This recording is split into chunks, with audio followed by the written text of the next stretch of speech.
Hello friend, আমি মৌ। আমার রান্নাঘরে তোমাদেরকে অনেক অনেক স্বাগত জানিয়ে আজকের রেসিপি শুরু করব। প্রতিদিনের মতন আমি আবার নিয়ে এসেছি একটা নতুন রেসিপি। আজকের রেসিপি চিংড়ি মাছের আলু ভর্তা। প্রতিদিন তোমরা যেমন বাড়িতে আলু ভর্তা খেয়ে থাকো, আজকের এই রেসিপিটা একদম অন্যরকম এবং সুস্বাদু। তাহলে চলো দেরি না করে দেখে নিই আজকের রেসিপি বানাতে আমাদের কি কি উপকরণ লাগছে। এখানে নিয়েছি দুটো সেদ্ধ আলু টুকরো করে, তিনটে কাঁচা লঙ্কা কুচি, একটা মাঝারি সাইজের পেঁয়াজ কিউব করে কেটে নিয়েছি, একটা টমেটো আর 7-8 কোয়া রসুন কুচি করে নিয়েছি, অল্প কিছু চিংড়ি মাছ, স্বাদ মতো লবণ আর সামান্য হলুদ। কড়াই গরম করে এর মধ্যে দিয়ে দেবো সামান্য সর্ষের তেল।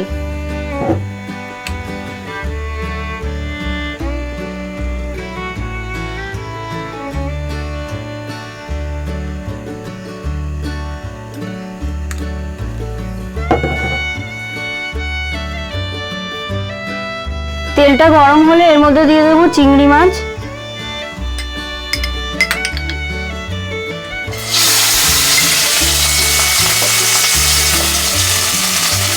এবার দিয়ে দেবো হলুদ,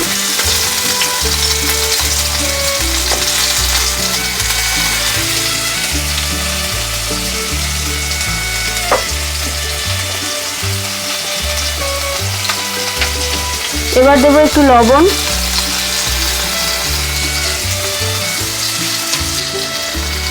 এবার চিংড়ি মাছগুলোকে ভেজে নেব।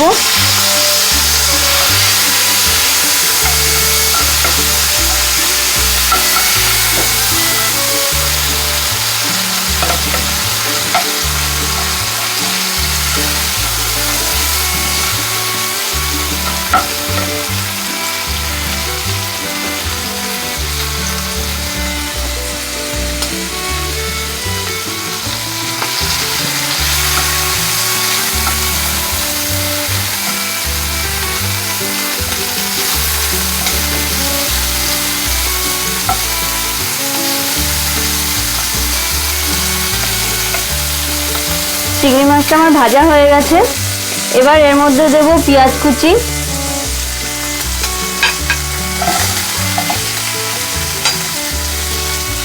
আর দেব রসুন কুচি।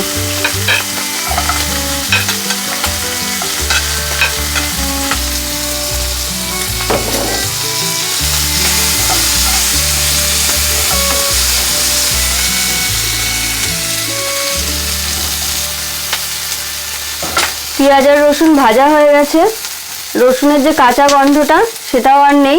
এবার দিয়ে দেবো টমেটো কুচি আর দেবো লঙ্কা কুচি।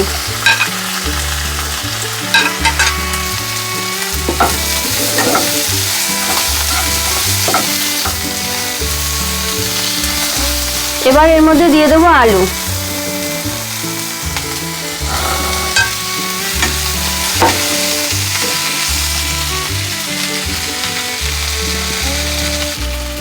আলুর সাথে সব উপকরণগুলোকে ভালো করে নেড়ে ঠান্ডা হওয়া পর্যন্ত অপেক্ষা করব।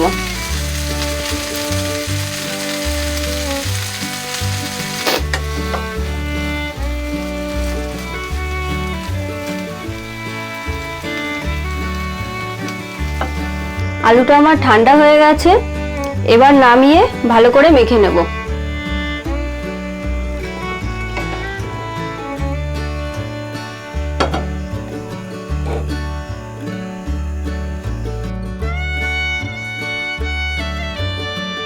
আলুটাকে এইভাবে ভালো করে মেখে নিতে হবে।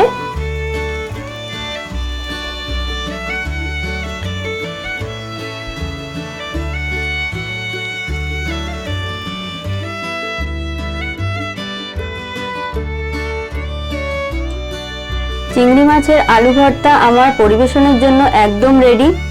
যদি ভালো লাগে তাহলে তোমরাও বাড়িতে বানিয়ে ফেলো। কেমন হলো তা কমেন্টের মাধ্যমে জানিও। আজকের রেসিপিটা যদি তোমাদের ভালো লাগে তাহলে লাইক করো, শেয়ার করো, আর এরকম নতুন নতুন রেসিপি পাওয়ার জন্য আমার চ্যানেলটাকে সাবস্ক্রাইব করো। তাহলে আজকে এখানেই শেষ করছি, আবার দেখা হচ্ছে নতুন কোনো রেসিপি নিয়ে।